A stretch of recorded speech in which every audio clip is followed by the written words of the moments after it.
Welcome to Conversations with Artinformal. Today, we are with sculptor Salvador Joel Alonday in conversation with artist Christina Kisimbing Ramilo and co-founder of Art Fair Philippines and Art in the Park, Tricky Lopa. We will be having a conversation on Joel Alonday's ongoing exhibition, No Use Having Eyes If You Don't Have Feet. Joel, I don't know if you remember this big show in Art Center Mega Mall. I think it was in 2007 or 2008. It was a huge exhibit, and you had a life-size work. When I saw this show in Artinformal, it reminded me of the piece that you did there, because I remember thinking that that piece looked like it also had been put together, broken up, and then pieced back together again. Am I correct? I'm not sure. No, that piece was actually assembled.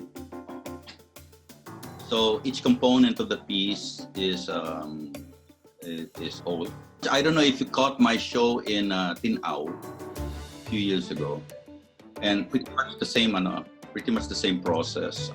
This grew out of my kiln being of a smaller stature.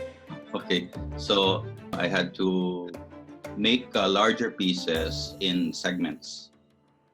So that piece was pretty much like that. They were assembled in segments. I see. Okay. Well, anyway, for me, I remember at the time it's the first time I had seen like a life-size work that you did. And of course, pretty much the same way I feel all your work is so full of substance, because it always alludes to something from literature, something from within you, poetry. I mean, it's part of your work. I almost kind of look forward to hearing the stories behind the pieces, because I know for sure it's, you get them from something deep. The works come from something very deep, which is why I enjoy looking at your work. Well, a lot of the works are autobiographical.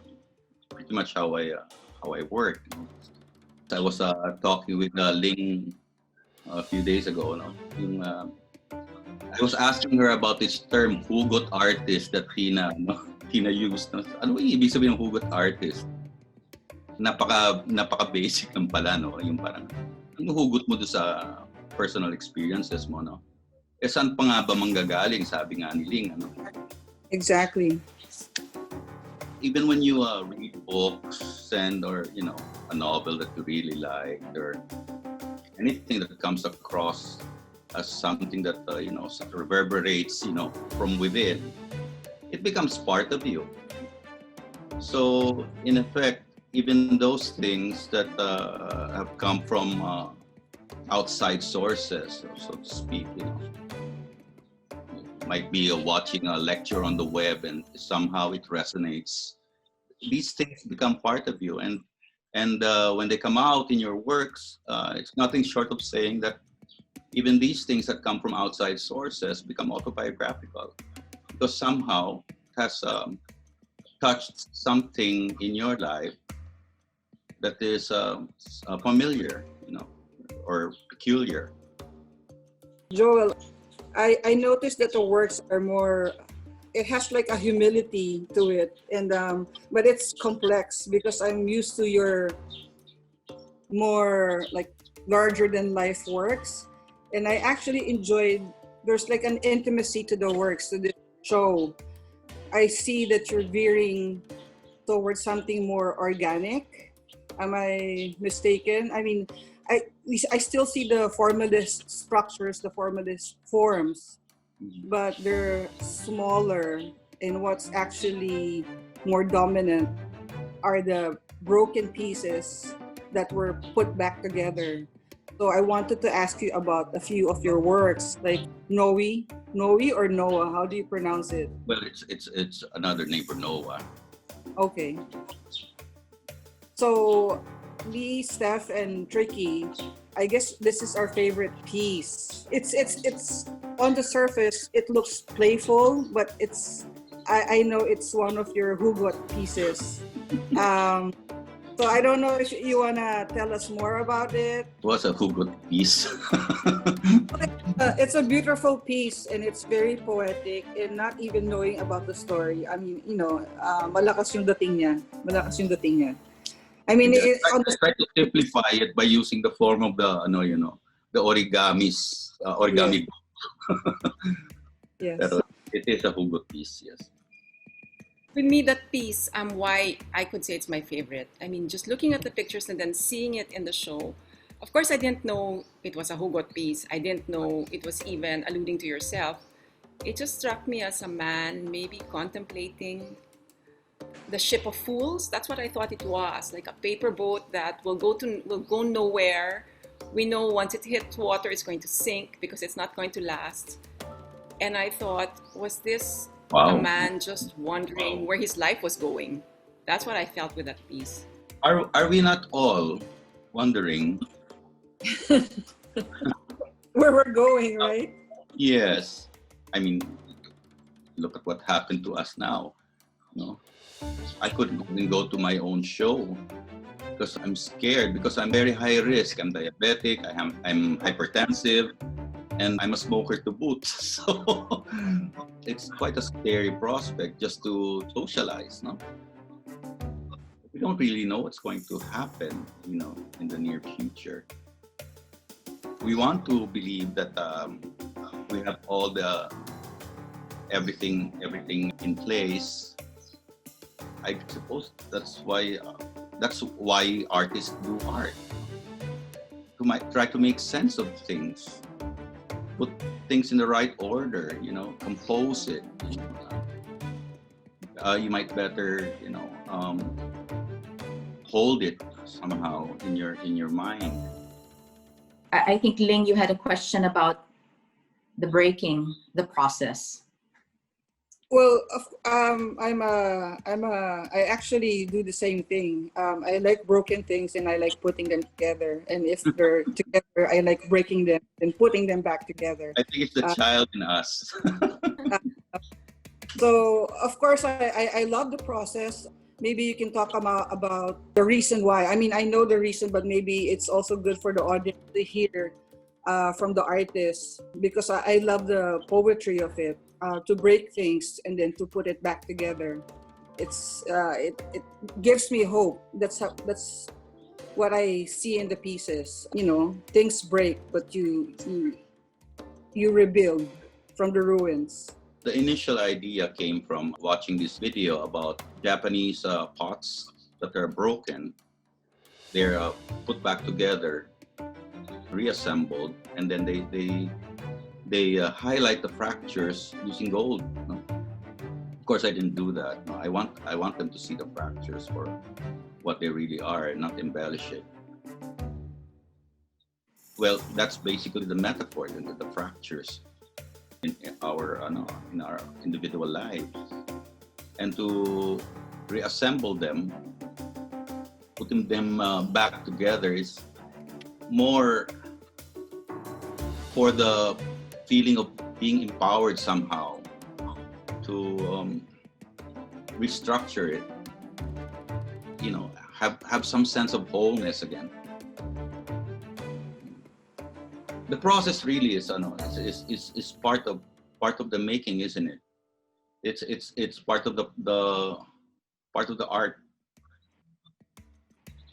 It has to somehow, again, I'm going to use the word resonate with each and every one of us are going through.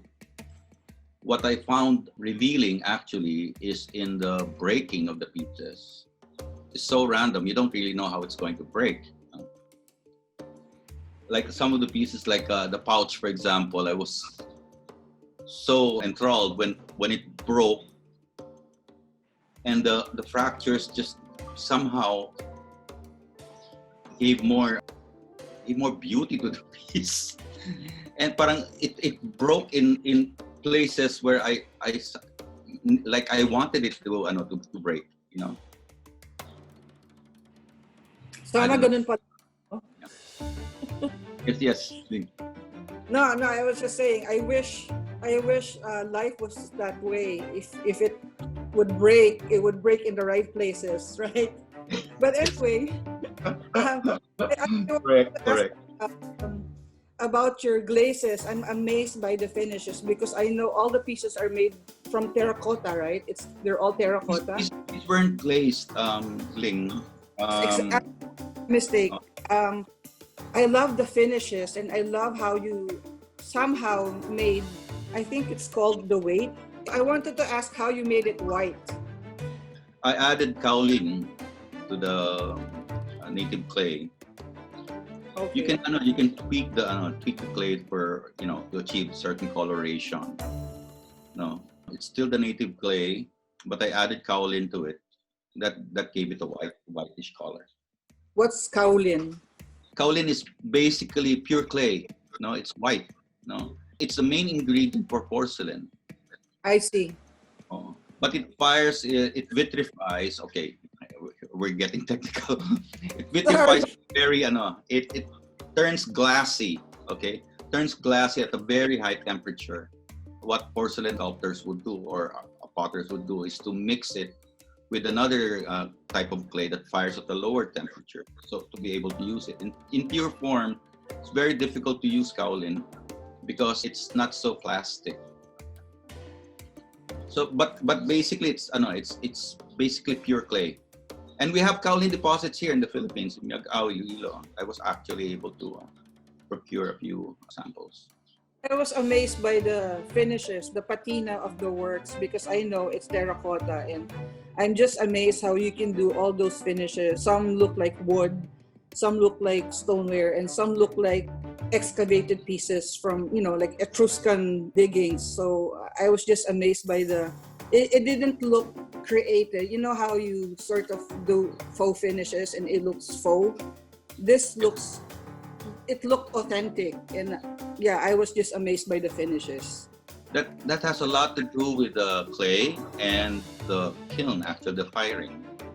That piece, yung whitish, yellowish na coloration, achieved by using slip, which has kaolin in it. Slip is basically just clay with a lot of water, applied on the surface for the second firing. So, which is the wood firing. Maybe I should just explain how it's very quickly. So you make the piece, dry them to bone dry. I first bisque fired it, bisque for biscuit. It's like the texture of biscuit. Bisque fired it in my gas kiln, and then broke the piece, and then refired it in wood kiln, which I made. Basically, if you can imagine, a fireplace, na may mataas lang na chimney.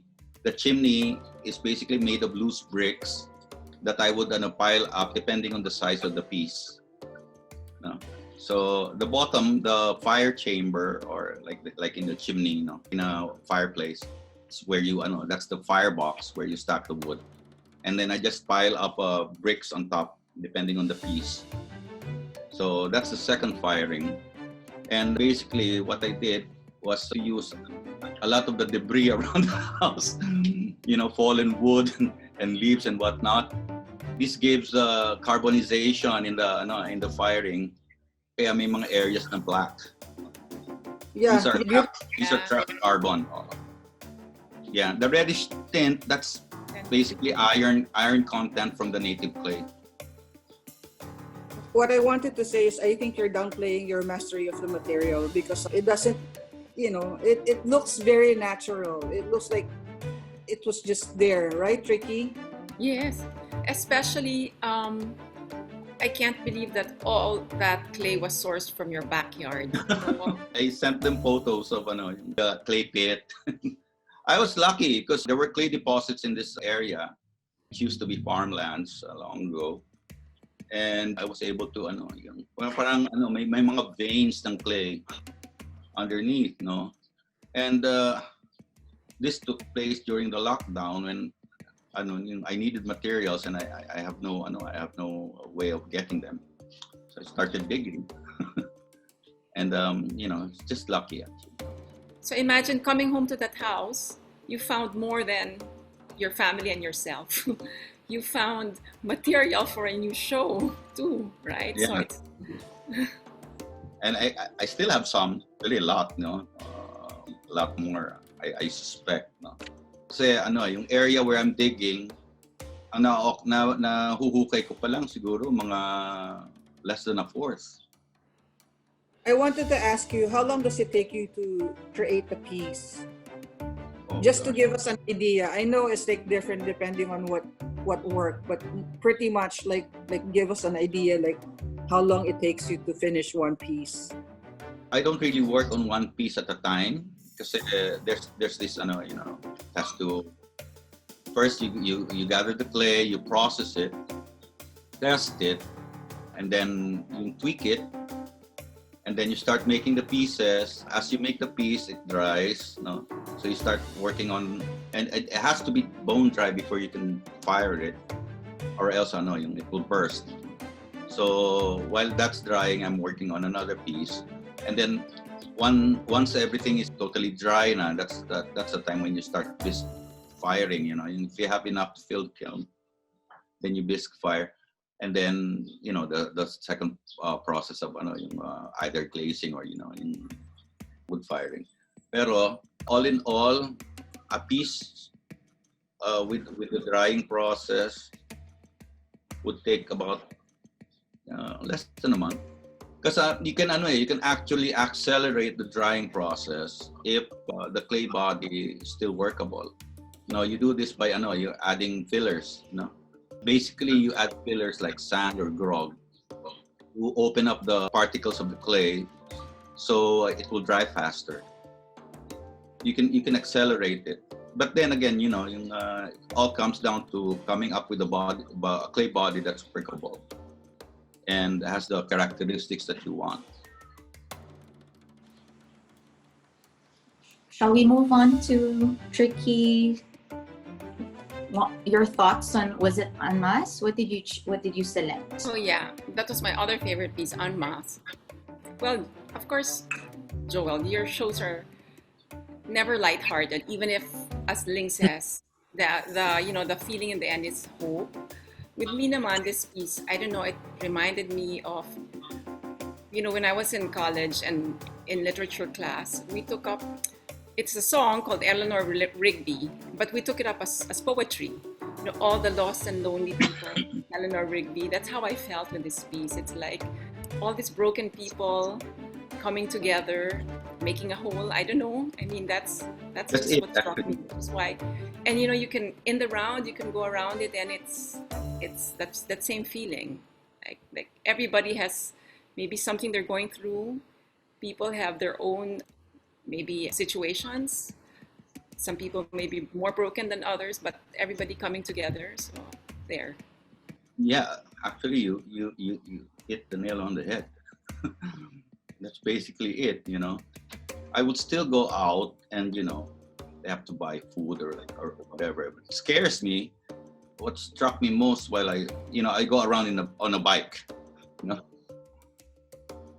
I would see all these faces along the road, even the groceries or the market or where I buy pandesal or and I saw a lot of blank faces, especially during the lockdown when the only people who can go out are like me with the quarantine pass. A lot of blank faces and a lot of broken faces actually.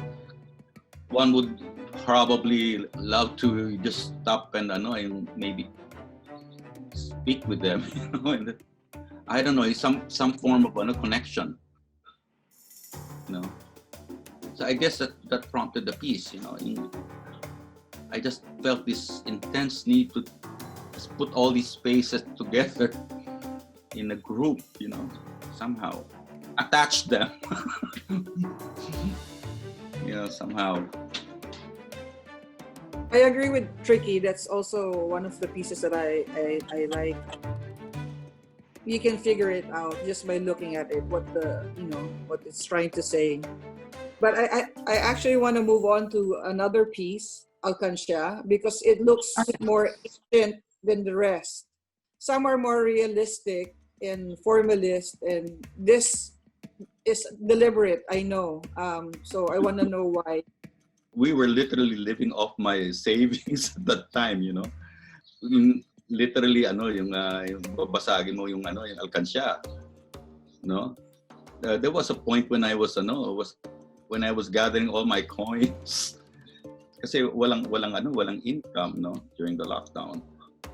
And then what I liked about this piece is it's the only piece na na tinabunan ko yung cracks. Tinakpan ko ulit yung cracks, no? Para reusable siya ulit. Magagamit ko pa ulit yung alkansya. So there's still humor in adversity, right? Yeah, well, looking towards hope, I guess, Yeah. may lakas na buuin ulit yung alkansya, takpan ulit yung mga cracks. About the portraits, I can recognize you in them. Like, what were you thinking? Necks are, exaggerated. They're long. I mean, is there alam ko, I know there's meaning to it. So maybe you can tell us more about that. Your old men will dream dreams is a passage from the book of Joel, actually, in the Bible. I wanted to, in reference to the end of time, said that section of the Bible. What will happen? What would be the precursor to it? What are the signs?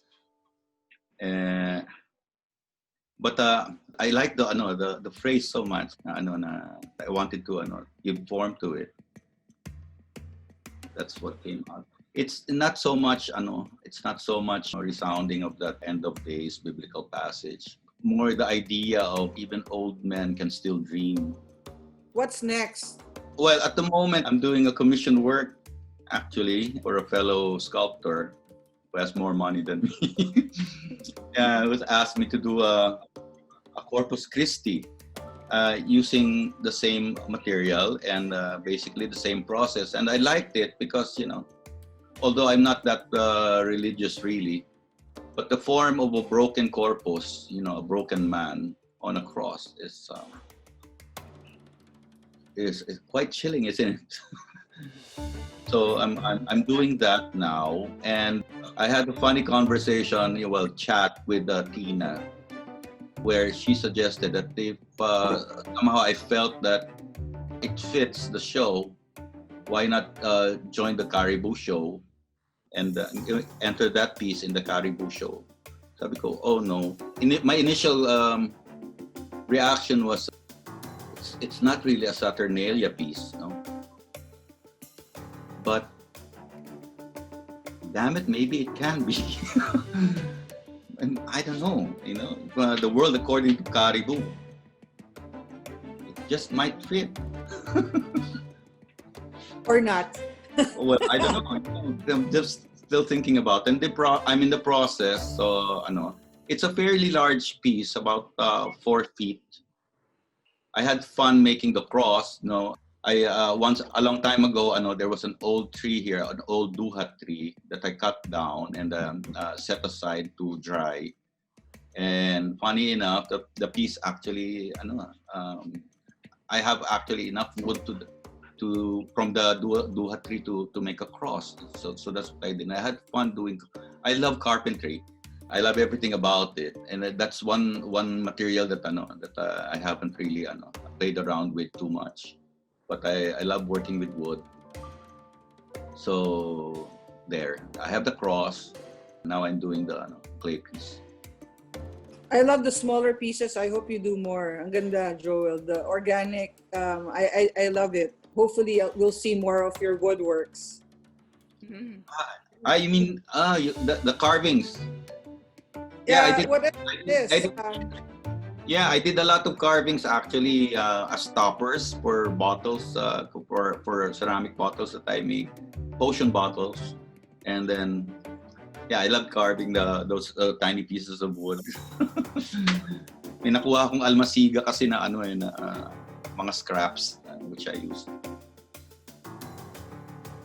If you need more, I have Nara scraps. Thank you. From Soler. From Soler. Thank you, Joel, Tricky, and Ling. Bye, guys. Bye. Bye.